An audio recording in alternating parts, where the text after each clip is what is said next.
Hey, good morning. Yes, it is. It is Wednesday, September 18th. What are we going to talk about today? Well, yesterday I thought we ran out of time. I ran out of time because there's so much that you need to really look into before you step into whether you want to be a sole proprietor, partners, you know, stockholders. You can set it up as know, whatever style you want, right? But which one is beneficial for you? So stay tuned.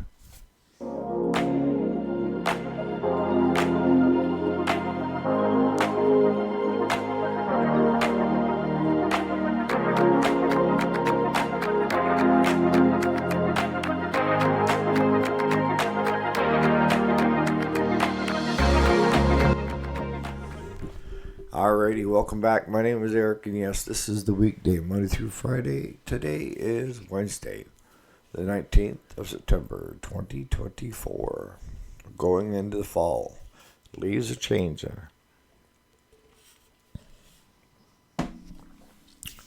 Now, I can generalize when it comes to how to set up a business and stuff, but I can get more honed in on our business. And the problem I have is you, because some of you are auto, some of you are small engine, some of you just are retired and enjoy listening to the show. And I've got a wealth of knowledge within you, because many of you have already done it, as I have. If you walk or talk the talk, but walk the walk is something different, right? Because I have one of you, and you know who you are. Ask a few of these questions, and I'm thinking if one person has got that question, maybe others have it as well. And the thing that, all right, so let's just start out with the basics. The basics is sole proprietor. You're the owner. You could be a one-man band wearing all the hats, or you could have employees, pay all the taxes, workman's comp, Social Security, all that, Medicare. And one of the biggest mistakes that I see with people that start a sole proprietor is they don't put themselves on the books per se. And what do I mean by that? I mean, yes, if you're a sole proprietor, you have to do your taxes every year. And you can do it as part of your family taxes. Like if you're married, filing jointly, and your wife works out or your husband works out, and you have the business, then you can file it all together, right, as income. And you want to make sure that you're paying in Social Security, Medicare, all that other stuff. So at the end of the year, it's growing in value so that you have money there. And the easiest way to do that is to do payroll and put yourself on the books, even if it's just you, you're a one-man band. Set it up so that you are paying in. Sometimes it's every 2 weeks or once a month. But all your payroll taxes, all your payroll stuff. And if you're not sure how to do it and you got the time to learn, that's one thing. But for me, could I learn it? Yes. Do I want to learn it? No. So what's the next best thing? Pay somebody to do it for you. And a lot of people say, well, that's taking money out of my pocket. If you start to dig in on how much work it is to do payroll, you're going to thank me. by just hiring someone that is doing it all the time. And there's a lot of qualified CPAs that you just submit.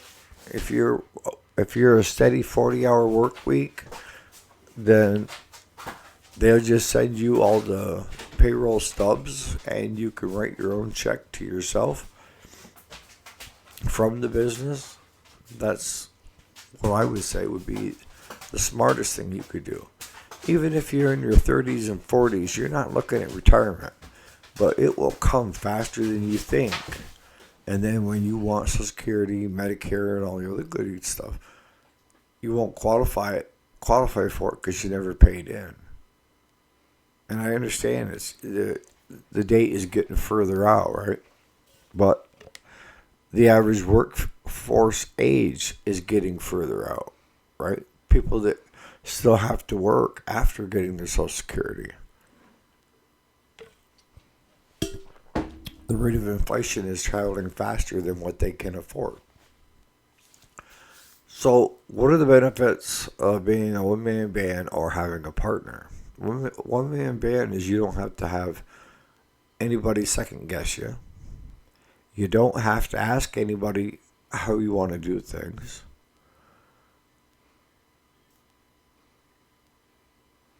You can set the shop up to accept as much work or as little work as you want. Because in the end, it's all hinging on you, right? And you'd be surprised at how many guys out there are doing this just part-time. They aren't doing it full-time. They're doing it on the books part-time as a added income. Okay? Yes, there's a lot of people that are doing it off the books too. That are doing under the table, is that what they call it. And to be honest with you, that's where a lot of guys get their start and become full-time, where they put themselves on the books. They do a set of books, right? You should be declaring all your income all the time. That's the last thing you want to do, is be looking over your shoulder, because you're not doing something you should be doing. And that's how I've always been, whether it be my taxes, what have you. I tendency to overpay a little bit because I don't want to have to look over my shoulder and worry about doing something wrong. And if something does happen where something is being done wrong, then they can easily see it was a mistake on my part. It's not condoning it, but it's a mistake, and go forward. I will get caught up. But for the most part, I'm paid ahead. And that's the way I like it, that comfort zone. All right, so what is the benefits of having a partnership? Because when I look at a partnership, I look at value added. What do you bring to the table for your half of the business? Is it that you're really good at customer service, keeping track of inventory, keeping track of, doing the billing, and then the other one is really good at the mechanical side, at getting the repairs done, and in a reasonable amount of time? You have to look at that. If it's just strictly financial, then you are what they would deem as a silent partner. And most silent partners, the ratio of, it's not 50-50 ownership. It's normally, a 60-40, something like that, where 60% of the ownership goes to the one guy that's doing it all, and 40 to the silent partner. The pitfalls of that is a fool in their money soon part ways, right? And that is, you need to really know what the other person is doing if you're investing your hard-earned money.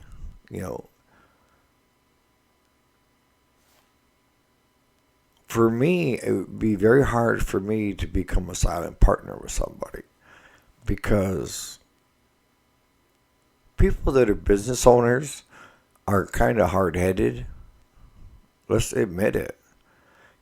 We're set in our ways, and if someone can add value to what I'm doing and double the size of the business and double the size of the income and double the size of the billing, et cetera, et cetera, et cetera, then that to me is a partnership. But someone just giving me money to become a silent partner, how much dictation do they have in the day-to-day running of the business? And most people would say none.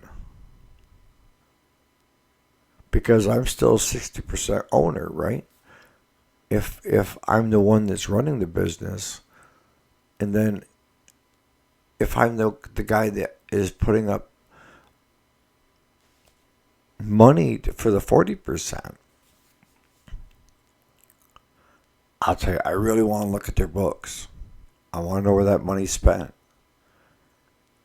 And at 40%, you're not the tie vote.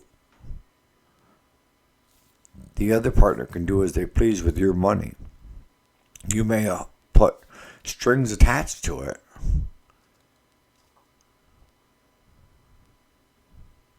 but that doesn't fly all the time either. And what if you become 50% owner in a business of someone that's getting up in years, right? And they're going to be looking at retirement. Knowing what happens when one decides they want to retire has to be written out. It has to be spelled out. I know one outdoor repair business, stocking, floor planning, and all that. It started out with one guy building the business, okay? And he got up to retirement age. And he wanted to sell the business, okay? And what he ended up doing was selling. He had a son that was still interested and was still working there, okay? And he offered the son a third of the business since he'd been there for quite some time. And then he sold another third and another third to two other people, right? So now there were three of them that were owners. And for ownership, they had two stores, so they would rotate in and out and make sure that there was always an owner at each location, right, per se. But the odd part is the way they had it written up was that in the event that someone died, one of the owners died, it reverted back to whoever was remaining still alive. And even though that person owned a third of the business, the surviving wife and family and all that had no say. They had no share. They had no nothing. So if you lost your spouse that was a third owner, you lost everything, because now the two remaining became partners in the business instead of co-owners of three. You see what I'm saying? Because that's the way they wrote it out. And they wrote it out when they were younger, not thinking that anybody's going to die, get right off. But one of them died in their 50s. And that's exactly what happened. But you really have to have, in any partnership, co-ownership, it written out exactly how you want it. And you want to make sure that you are protected and the other persons are protected in the event of something like that.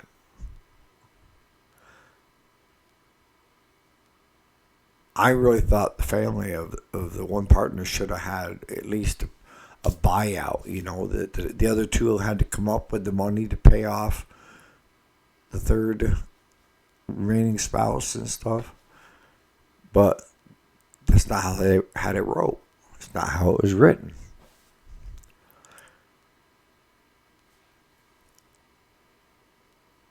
What? See, here's the other thing too, is if you're a business and you have somebody approach you on wanting to become a partner with you, that's going to change the dynamics, right? And I understand this could happen even if you hire an employee, a bad employee. It can change the dynamics, right? You can run into a lot of problems if you hire the wrong mechanic that, just doesn't do it right. They just hobcob it, and kick it out the door. They don't fix safety switches, they bypass them. They don't do any mechanical stuff per se right. And you guys that are mechanics, you know what I'm talking about. You've seen those guys before. They kick them out the door and you're just like, oh geez. But I've seen that happen with partnerships. I've seen that happen with people that had a successful business and then took on a partner. And then the business started going downhill fast. And a lot of times it was either because that partner was either in the mechanical side that were doing something wrong, like that, hobcobbing, or they were on the front side of it, customer service and the books, and they were cooking books and they were being, assholes to customers. And the customers had over the years become used to a level of service that was extraordinary. And now you throw this guy out front. And it could be your employee too that you throw out front. And you could put your whole business in jeopardy just because of that one person. And that's one reason why a lot of business owners will not accept partners. Because if it's an employee, your ass is grass. Pack your shit and get out. We won't tolerate that here at our business. It's hard to do that with a partner, right? And if the partner's no good at mechanical, and now you find out they're no good at customer service, or they're playing the books and the numbers, you as a partner will be held responsible just as much as the one doing something wrong. I'm telling you right now, be careful who you get in bed with. You could end up with syphilis.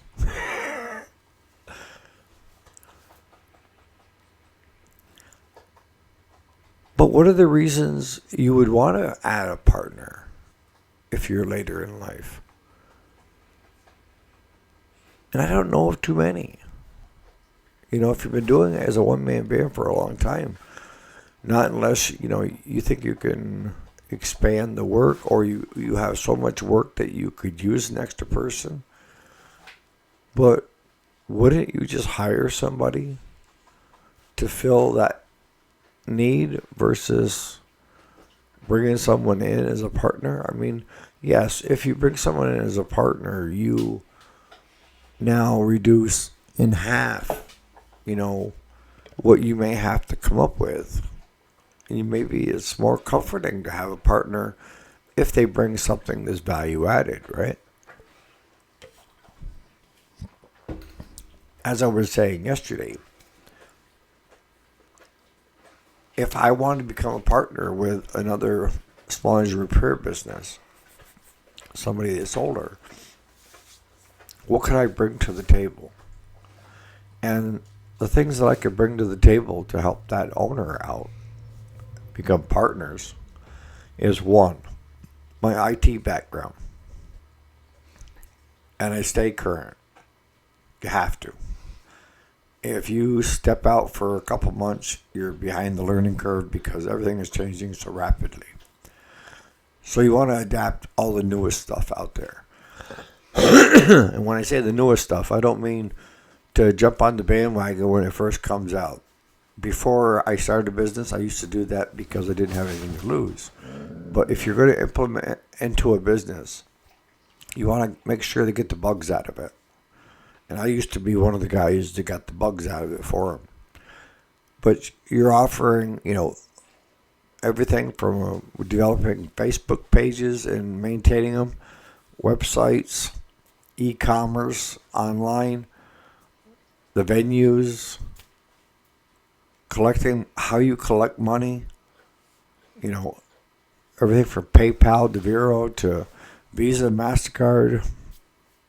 Stay away from American Express. It's too expensive for every transaction you do. I think American Express is accepted through PayPal now, so you could do it through PayPal. But that's what I could bring to the business. I could bring more exposure and more streamline and more stuff that's automated. Where when it came to selling on the venues, having an employee, all they had to do was just simply print and pack the stuff that's going out, right? I could go into their inventory if they had a lot of new old stock and get rid of it in a hurry by getting it posted on the venues. And what I found is a lot of the new old stock is worth more because it's now you can no longer get it. So that adds value. So the price goes up, right? Supply and demand.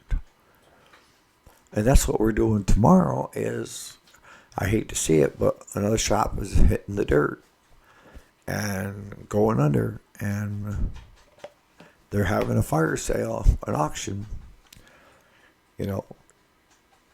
It's going to have to be priced really good before I'll put money in it. Because right now,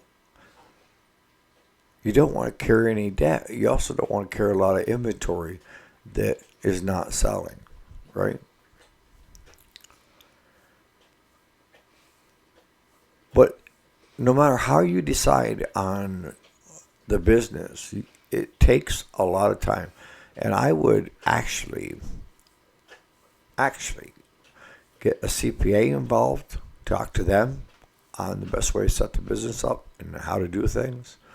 And I'd also make sure I would have a lawyer on staff in the beginning and one that I could grab if I needed them for other stuff. Just to keep me out of harm's way per se. I actually do my own attorneys, boats and all that stuff. And I do it because, one, I like the guy, we're friends. But the other is, if I have a question or concern or a problem, he stops what he's doing and he says, how can I help? That's what you want for friends. And good friends in high places, right? So I'm going to wrap this up. I don't want to get too long, but how do you guys feel about it? I mean, a lot of you out there are part-time. A lot of you out there are doing a one-man band show. What are the reasons you would have to take on a partnership or partner into somebody else's business? I'd be curious to know, because I know that I have a lot of business sense with you. Amos, Jason, Travis, you guys have been there, done it, and are doing it smart. So on that note, you guys have a great Wednesday, and we'll see you here bright and early tomorrow morning.